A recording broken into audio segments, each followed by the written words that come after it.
നമസ്കാരം. മാന്യ പ്രേക്ഷകർക്ക് ജ്യോതിഷവിധിയിലേക്ക് സ്വാഗതം.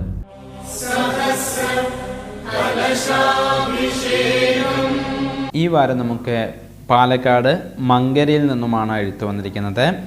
മങ്കരയിൽ നിന്നും ഡെയ്സിയാണ് നമുക്ക് എഴുത്തയച്ചിരിക്കുന്നത്. എൻ്റെ മോളുടെ ജാതകപ്രകാരമുള്ള കാര്യങ്ങൾ അറിയുവാൻ വേണ്ടിയിട്ടാണ് ഞാൻ ഈ കത്ത് എഴുതുന്നത്. എൻ്റെ മകളുടെ നക്ഷത്രം മകം നക്ഷത്രമാണ്. മകം നക്ഷത്രത്തിൽ ജനിച്ചതുകൊണ്ട് ദോഷമുണ്ട് എന്നൊരു ജ്യോത്സ്യൻ പറഞ്ഞിരുന്നു. ആ സമയം കഴിഞ്ഞു പോയോ എന്നറിയണം. അതുപോലെ തന്നെ മോളുടെ പഠന കാര്യത്തിനെക്കുറിച്ചും അറിയണം എന്നാണ് ചോദിച്ചിരിക്കുന്നത്.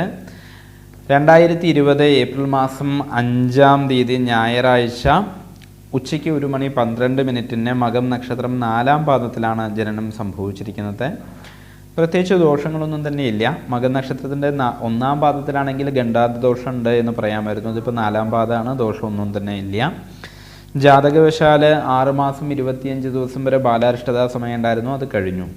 ജാതകപ്രകാരം ഒരുപാട് നല്ല ഭാഗ്യയോഗങ്ങളുള്ള ജാതകമാണ്. പഞ്ചമഹാപുരുഷ യോഗത്തിലെ 3 യോഗങ്ങളായിരിക്കുന്ന രുചക മഹായോഗം, അതുപോലെ തന്നെ മാളവ്യ മഹായോഗം, ശശമഹായോഗം തുടങ്ങിയിട്ടുള്ള ഭാഗ്യകരമായിരിക്കുന്ന യോഗങ്ങളെല്ലാം തന്നെ ജാതകപ്രകാരം പ്രധാനമായിട്ടും സൂചിപ്പിക്കുന്നുണ്ട്.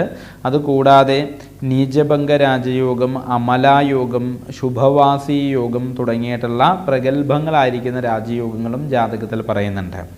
രാജപൂജ്യോ മഹാഭോഗി ദാതാ ബന്ധുജനപ്രിയ പരോപകാരി ഗുണവാൻ അമലായോഗ സമുദ്ഭവ എന്നാണ്. രാജപൂജ്യത്വം ഉണ്ടാകുക എന്ന് വെച്ച് കഴിഞ്ഞാൽ ഉന്നതരായിരിക്കുന്ന ആളുകളിൽ നിന്നുള്ളതായിരിക്കുന്ന ബഹുമാന്യത സിദ്ധിക്കേണ്ടതായിരിക്കുന്ന ഒരു യോഗം ജാതകത്തിൽ പ്രധാനമായിട്ടും പറയുന്നുണ്ട്. പുരസ്കാരങ്ങളും മറ്റുമെല്ലാം തന്നെ ഏറ്റുവാങ്ങാനുള്ളതായിരിക്കുന്ന ഒരു ഭാഗ്യം ജാതകപ്രകാരം കുട്ടിയുടെ ഉണ്ട്. മഹാഭോഗി, എല്ലാ തരത്തിലുള്ളതായിരിക്കുന്ന സുഖസൗകര്യങ്ങളും അനുഭവിക്കാനുള്ളതായിരിക്കുന്ന ഒരു ഭാഗ്യം പ്രധാനമായിട്ടുണ്ട്. അതുപോലെ തന്നെ കൊടുക്കുവാൻ ദാനശീലമുള്ളതായിരിക്കുന്ന കുട്ടിയായിരിക്കും.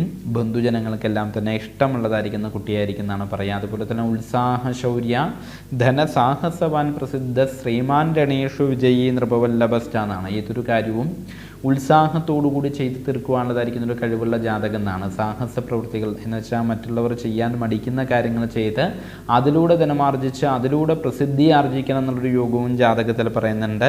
ഗീതപ്രിയോ രജതരത്ന പരിച്ഛത സ്ത്രീ സദ്വസ്ത്രഭൂഷണയുധോ വിഷയോപഭോക്ത എന്നുള്ള പ്രമാണപ്രകാരം പാട്ട്, കുട്ട് മുതലായിട്ടുള്ള കലാപരമായിരിക്കുന്ന കാര്യങ്ങളിലും നല്ല താല്പര്യമുള്ള ജാതകമായിട്ടാണ് പറഞ്ഞിരിക്കുന്നത്. അതുകൊണ്ട് അത്തരം മേഖലകളിലേക്ക് വഴിതിരിച്ചു വിട്ടാലും നല്ല രീതിയിൽ ശോഭിക്കാനുള്ളൊരു യോഗം ജാതകത്തിൽ കാണുന്നുണ്ട്. ഇപ്പോൾ 4 വയസ്സും 27 ദിവസമായി. ജാതകപ്രകാരം 20 വയസ്സും 6 മാസം വരയ്ക്ക് ശുക്രദശാകാലം നിൽക്കുന്നുണ്ട്. സ്വക്ഷേത്രത്തിൽ ബലവാനായി നിൽക്കുന്നതായിരിക്കുന്ന ശുക്രൻ്റേതായിരിക്കുന്ന ദശാകാലത്തിൽ നല്ല രീതിയിലുള്ള അഭിവൃദ്ധിയാണ് പറഞ്ഞിരിക്കുന്നത്. വിദ്യാഭ്യാസ കാലഘട്ടം മുഴുവൻ നല്ല രീതിയിലുള്ളതായിരിക്കുന്ന ശ്രേയസ് പ്രധാനമായിട്ടും സൂചിപ്പിക്കുന്നുണ്ട്. ദേവിയെ പ്രീതിപ്പെടുത്തുന്ന വഴിപാടുകൾ ചെയ്യിപ്പിക്കുന്നത് നല്ലതാണ്. ദേവീ ക്ഷേത്രത്തിൽ ലളിതാ സഹസ്രനാമാർച്ചന വഴിപാട് ചെയ്യിപ്പിക്കുന്നത് കുട്ടിയുടെ പേർക്ക് ജന്മനക്ഷത്രം തോറുമായിട്ട് നടത്തിക്കുന്നത് വളരെയധികം നല്ലൊരു കാര്യമായിട്ടാണ് പറയുന്നത്. ജാതകപ്രകാരം പ്രത്യേകിച്ചിട്ട് വിഷമിക്കേണ്ടതായിരിക്കുന്ന കാര്യങ്ങളൊന്നും തന്നെ ഇല്ല. വിദ്യാപരമായിട്ടും നല്ല രീതിയിലുള്ളതായിരിക്കുന്ന അഭിവൃദ്ധിയാണ് സൂചിപ്പിക്കുന്നത്.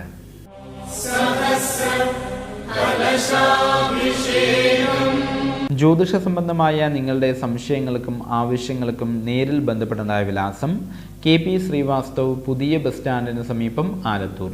Phone number 9447320192. ഈ ആഴ്ചയിലെ ജ്യോതിഷവിധി ഇവിടെ സമാപിക്കുന്നു. അടുത്ത ആഴ്ച വീണ്ടും കാണാം. നന്ദി, നമസ്കാരം.